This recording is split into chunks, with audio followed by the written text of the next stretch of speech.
అపోస్తలుడైన పౌలు తీతుకు వ్రాసిన పత్రిక 2వ అధ్యాయము. నీవు హితబోధకు అనుకూలమైన సంగతులను బోధించుము.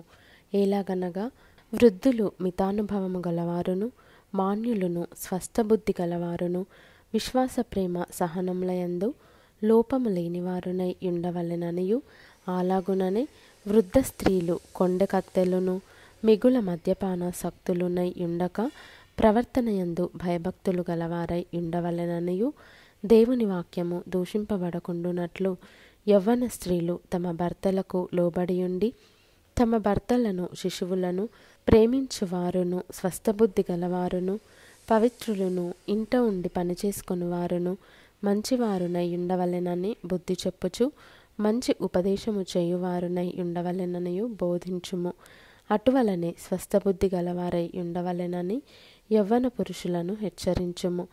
పరపక్షమందుండువాడు మనలను గూర్చి చెడుమాట ఏదియు చెప్పనేరక సిగ్గుపడునట్లు అన్నిటియందు నిన్ను నీవే సత్కార్యముల విషయమై మాదిరిగా కనుపర్చుకొనుము. నీ ఉపదేశము మోసము లేనిదిగాను, మాన్యమైనదిగాను, నిరాక్షేపమైన హితవాక్యముతో కూడినదిగాను ఉండవలెను. దాసులైన వారు అన్ని విషయములయందు మన రక్షకుడగు దేవుని ఉపదేశమును అలంకరించున్నట్లు తమ యజమానులకు ఎదురుమాట చెప్పక, ఏమీయు అపహరింపక, సంపూర్ణమైన మంచి నమ్మకమును కనుపర్చుచు అన్ని కార్యములయందు వారిని సంతోషపెట్టుచు వారికి లోబడి ఉండవలెనని వారిని హెచ్చరించుము. ఏలయనగా సమస్త మనుష్యులకు రక్షణకరమైన దేవుని కృప ప్రత్యక్షమై మనము భక్తిహీనతను, ఇహలోక సంబంధమైన దురాశలను విసర్జించి శుభప్రదమైన నిరీక్షణ నిమిత్తము, అనగా మహాదేవుడును మన రక్షకుడునైన యేసుక్రీస్తు మహిమ యొక్క ప్రత్యక్షత కొరకు ఎదురుచూచుచు ఈ లోకములో స్వస్థబుద్ధితోనూ నీతితోనూ భక్తితోనూ బ్రతుకుచుండవలెనని మనకు బోధించుచున్నది.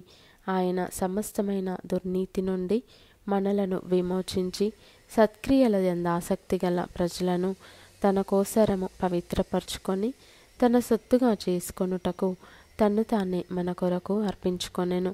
వీటిని గూర్చి బోధించుచు హెచ్చరించుచు సంపూర్ణాధికారముతో దుర్బోధను ఖండించుచు నుండుము. నిన్నెవనిని తృణీకరింపనీయకుము.